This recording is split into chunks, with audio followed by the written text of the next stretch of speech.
Hey, this is Chris King with Desert Sun Flutes, and in this video I'm going to give you a quick tutorial on how to get started playing the Native American flute right away.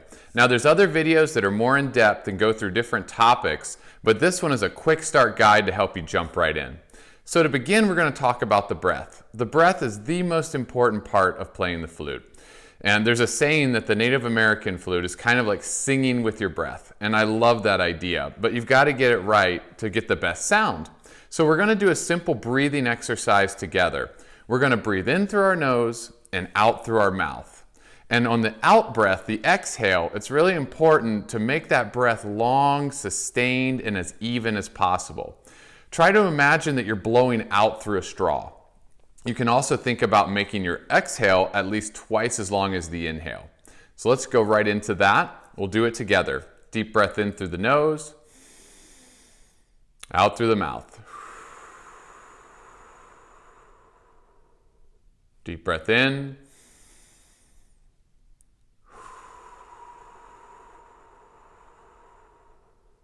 Last one, deepest breath of the day.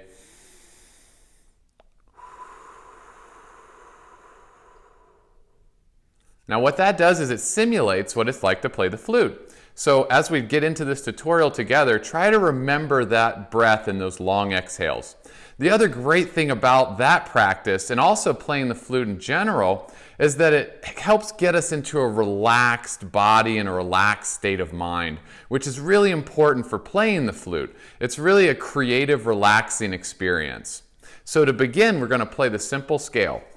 And how that works is we're going to cover all the holes with our fingers. Now you'll see that this flute has 5 holes. And I love making flutes like this because you don't have this extra hole here to cover. You'll see a lot of flutes that have 6 holes, and I make some flutes like that as well. And a lot of times with those flutes, to play the scale, what you do is you keep that hole covered all the time.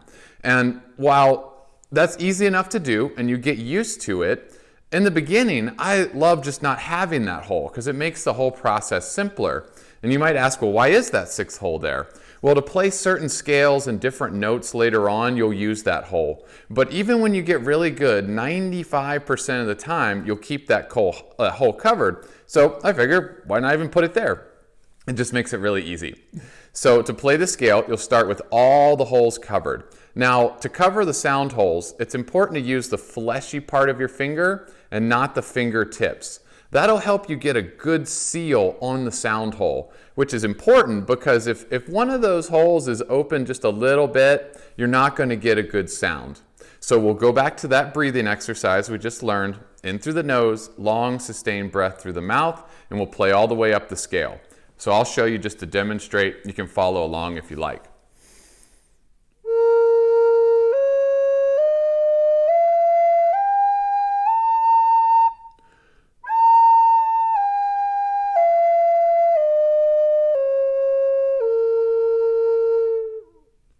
And that's all there is to it. That's what you're going to practice in the beginning, is that scale. Now, you might see other flute players play advanced things and hear different albums and whatnot and want to, jump around and do all this crazy stuff. And you'll get there. That is a lot of fun. But in the beginning, I encourage you to stick with that scale. Focus on your breath. Focus on covering the sound holes and really listening and feeling each note. That's important because the flute is really an intuitive instrument and it's all about feel. And once you get that scale down with playing it up and down, it's really easy to start making music. So once you get the scale down, you get a good feel for it, your fingers get used to covering the holes. The next step is just to vary the scale a little bit. And you could do something kind of like this.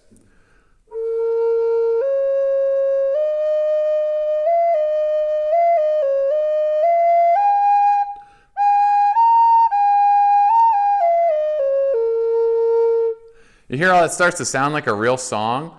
That's why I love this instrument. It's really so easy to play, and almost anything will sound good as long as you stay in that scale. So as you're practicing, the one rule to follow is that if you open a note, make sure that you open all the notes below it. As long as you do that, any note will sound good in the scale. Now, if you don't do that, and you just open a note and don't uncover the holes below it, it won't sound quite right. It'll sound like something like this.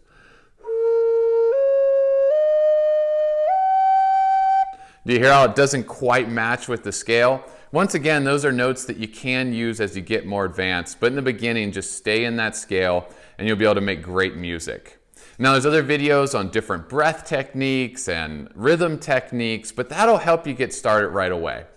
Now there are a few troubleshooting points that I'd like to go over and a few things that you might encounter that keep you from getting a good sound. One is what we talked about earlier. If those holes aren't completely covered, right, if you have just a little bit open,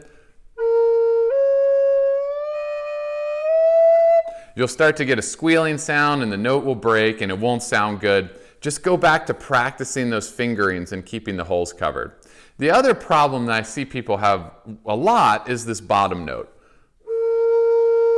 Now, if this note is very soft, and at the bottom of the scale, you're blowing easier than you are at the top. So as you come up the scale, your breath increases a little bit and goes back down as you go down the scale.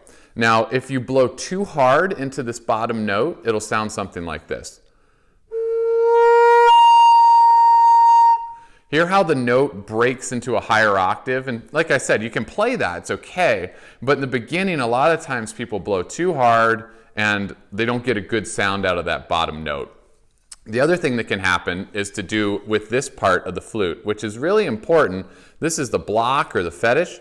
And there's another video that I highly encourage you to watch where I talk about exactly how to get this in the right place and how to make your flute sound good. But just a quick rundown. The front edge of this block needs to be right on the back edge of this sound hole. If it's off to the side, if it's too far back, if it's too far forward over the hole, it's not going to sound good. So if you're not getting a good sound, check that first. Check your fingerings on the sound holes and you'll do great. Like I said, it's an intuitive, creative instrument. You can't go wrong. There's no wrong way to do it. Stay in the scale and you'll be making beautiful music in no time. Thanks for watching, and I'll see you soon.